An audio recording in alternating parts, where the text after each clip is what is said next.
Welcome students on my science classes. आज हम 10th class का एसिड बेस जो चैप्टर पढ़ रहे थे उसके अंदर हम डिस्कस कर रहे थे रिएक्शंस को, वही हम आगे पढ़ेंगे। तो अगर आपको ये चैप्टर या इससे पहले वाले जो रिएक्शंस हैं उनको समझना है तो मेरी पहले वाला जो पार्ट है इस चैप्टर का उसको जरूर देखें, तभी आप आगे उसको अच्छे से समझ पाओगे। तो let's start our topic. Topic क्या है कि acid base react with each other. Acid base जब आपस में रिएक्ट करते हैं, एक दूसरे के साथ रिएक्ट करते हैं तो क्या बनाते हैं, कैसी रिएक्शन होगी, क्या रिजल्ट मिलेगा वो हम जानेंगे। तो जब एक एसिड और एक बेस जब दोनों आपस में रिएक्ट करते हैं तो क्या प्रोड्यूस करते हैं, साल्ट और वाटर को क्या करते हैं, प्रोड्यूस करते हैं। अगर हम देखें एग्जांपल को NaOH, ये क्या है, सोडियम हाइड्रोक्साइड, ये क्या है, बेस।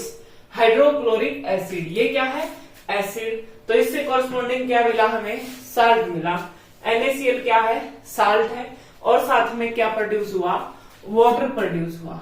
तो कहीं ना कहीं हम ये कह सकते हैं कि एसिड ने बेस या एसिड के इफेक्ट को बेस ने क्या कर दिया, न्यूट्रलाइज कर दिया। अगर एसिडिक ज्यादा था तो बेस जब हम उसमें डालते हैं तो वो क्या हो जाता है, न्यूट्रलाइज हो जाता है। तो इसलिए इस रिएक्शन का नाम क्या होगा, न्यूट्रलाइजेशन रिएक्शन। इसको क्या कहते हैं, न्यूट्रलाइजेशन रिएक्शन। आप अपनी डेली लाइफ में भी इस एग्जांपल को ले सकते हो। जैसे कोई हमें कहता है कि बहुत ज्यादा एसिडिटी हो रही है तो हम उसको क्या कहते हैं कि भैया तो लेमन ले लो या सोडा ले लो। वो क्या होता है, एसिडिटी क्यों होती है, जब ज्यादा एसिड पेट में प्रोड्यूस हो जाता है तो हमें एसिडिटी होती है, और जब एसिडिटी होती है तो हम इनो या सोडा वगैरह लेते हैं, उसमें क्या होता है, बेस। तो जैसे ही हम उसको लेते हैं तो कुछ टाइम बाद हमें क्या होता है, रिलीफ हो जाता है। तो इसलिए क्या कहेंगे कि वहां भी क्या कर दिया, बेस ने एसिड के इफेक्ट को क्या कर दिया, न्यूट्रल कर दिया। तो इसलिए इस रिएक्शन का नाम क्या है, न्यूट्रलाइजेशन रिएक्शन। तो ये रिएक्शन थी कि जब कोई एसिड और बेस रिएक्ट करते हैं तो साल्ट और वाटर क्या होता है, प्रोड्यूस होता है। लेकिन पिछले पार्ट में हमने मेटल एसिड के साथ रिएक्ट करते हैं तो क्या प्रोड्यूस करते हैं वो पढ़ा था। तो कौन सी गैस निकलती है, हाइड्रोजन गैस निकलती है। लेकिन यहाँ क्या बनता है, साल्ट और वाटर। अब अगली बात है रिएक्शन ऑफ मेटालिक ऑक्साइड, कि हमारे जो मेटालिक ऑक्साइड हैं अगर वो एसिड के साथ रिएक्ट करते हैं, किसके साथ, एसिड के साथ, तो मेटालिक ऑक्साइड एसिड के साथ रिएक्ट करके भी क्या प्रोड्यूस करता है, साल्ट और वाटर क्या करता है, प्रोड्यूस करता है। फॉर एग्जाम्पल अगर हम एग्जाम्पल लेके बात करें, कॉपर का ऑक्साइड 2 मोल हाइड्रोक्लोरिक एसिड के साथ जब रिएक्ट करता है तो कॉपर क्लोराइड बनता है। ये हमारा क्या है, साल्ट, और ये क्या बना, वाटर बना।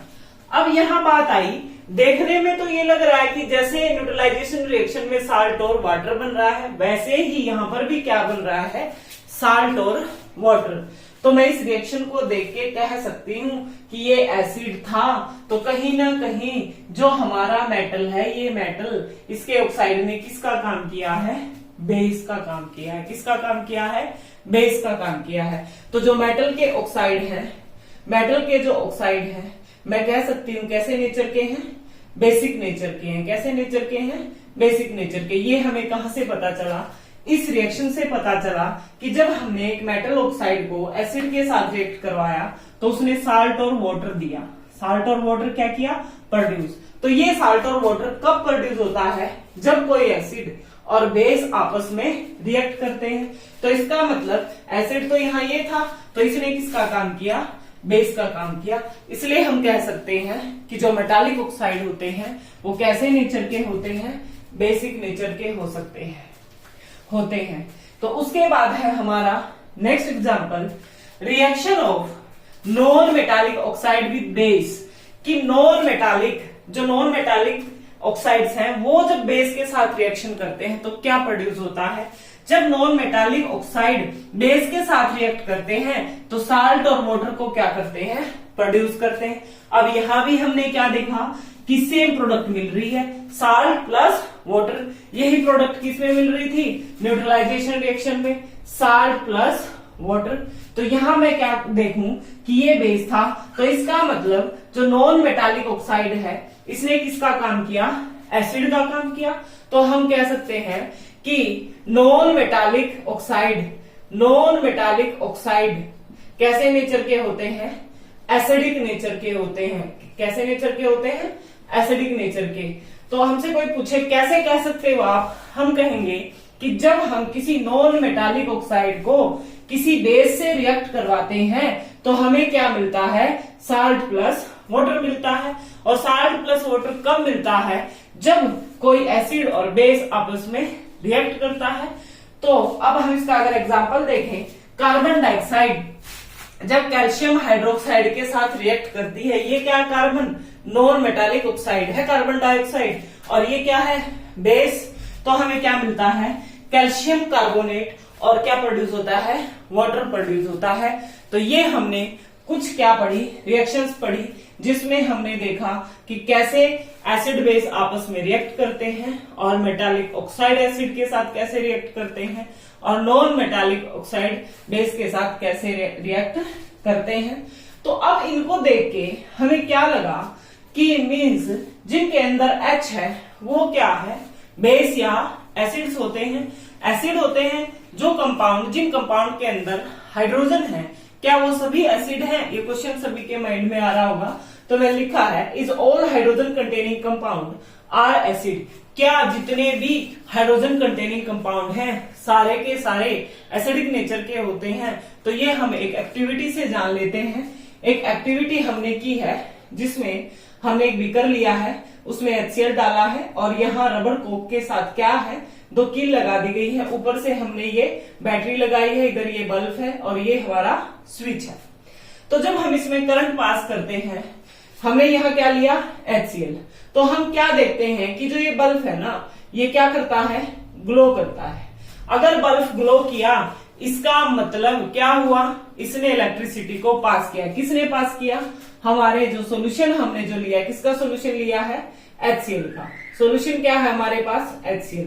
तो इसका मतलब जितने भी एसिड हैं वो सारे क्या करेंगे, इलेक्ट्रिसिटी को कंडक्ट करेंगे। इलेक्ट्रिसिटी को क्या करते हैं, कंडक्ट करते हैं, due to formation of ions.